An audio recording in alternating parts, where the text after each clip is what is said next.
Hi everyone, let's make a compiler. In this video, I'm making a compiler from scratch, and this is the very beginning. A compiler is a software which converts a program in one language into another language.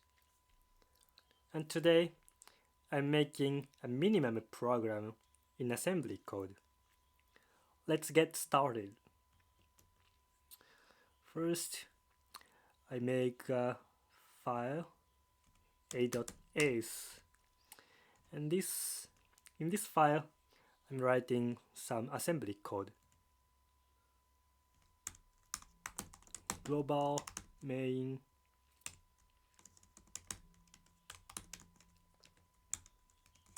mob q $42.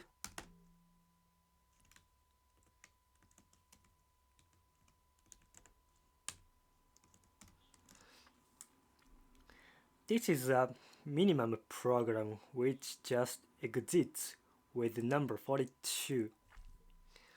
Let's execute it.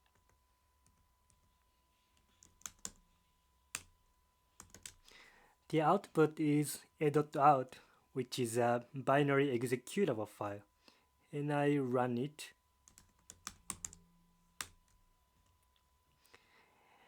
And let's check the exit status. Done. The program finished with status 42. This is the beginning of making a compiler.